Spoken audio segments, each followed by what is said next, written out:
Isang mabiyaya at masaganang araw po sa atin lahat. Welcome back po dito sa ating YouTube channel, Tagapanood TV. May mabuting puso si Ivana Alawi.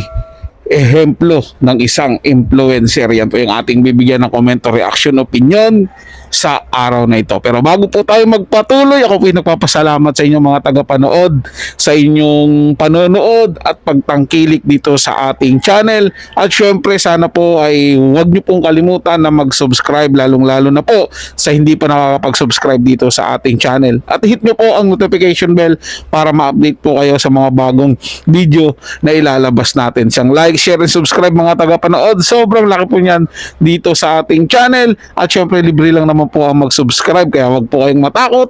Subscribe na! Simulan na po natin ang ating reaction video sa araw na to mga tagapanood.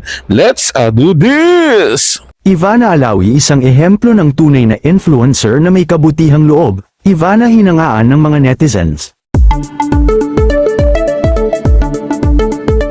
Mabilis nang nag-viral sa social media si Ivana Alawi sa paggawa ng mga Good Samaritan vlogs, at ngayong Mother's Day, nagbahagi siya ng inspirasyon sa pamamagitan ng pagbibigay ng surprise sa mga nanay na nagtatrabaho sa kalsada. Namahaji si Ivana ng mga bulaklak kasama ang cash gift para sa mga nakasalubong niyang nanay. Ayon sa kanyang vlog, nais niyang bigyang pugay ang sakripisyo ng mga ina na kahit sa araw ng kanilang pagdiriwang ay kailangan pa ring magtrabaho para sa pamilya. Marami ang humanga dahil hindi lang basta material na bagay ang ibinigay niya, kundi ang pagkilala sa halaga ng mga ulirang ina sa ating lipunan. Talagang tatak Ivana na ang ganitong uri ng content, pinagsasama ang entertainment at pagtulong sa kapwa, lalo na sa mga mahahalagang okasyon na tulad nito.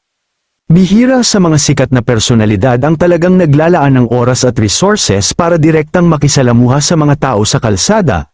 Ang paggamit ni Ivana sa kanyang platform para maging inspirasyon ay isang magandang ehemplo ng influence for good. Ang kagandahan pa kay Ivana ay hindi siya natatakot na lumabas sa kanyang comfort zone. Sa kanyang mga vlogs, makikita siyang nakikipag-usap at yumayakap sa mga ordinaryong mamamayan, na nagpapakita na ang kasikatan ay hindi dapat maging pader para hindi makatulong. Sa mundo ng social media kung saan madalas ay puro luho o drama ang nakikita, ang mga ganitong content ay nagsisilbing paalala na ang tunay na tagumpay ay mas masarap lasapin kapag may natutulungan kang ibang tao.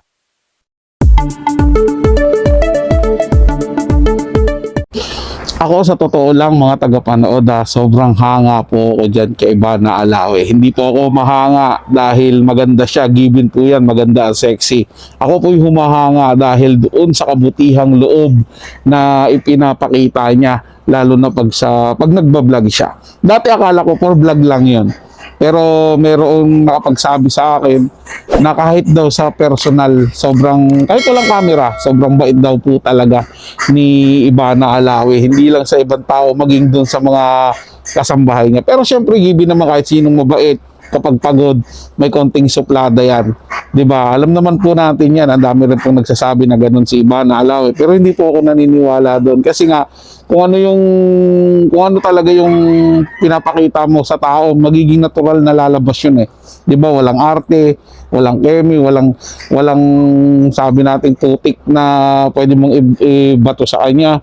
'Di ba? Kahit yung dami ng intriga about sa mga sugar daddy siya, wala pong yun eh. Tingin ko walang katotohanan yun mga tagapanood. Kasi itong si Ivana Alawi, sobrang sobrang family oriented. At siyempre hindi niya sisirain yung tiwala ng magulang niya.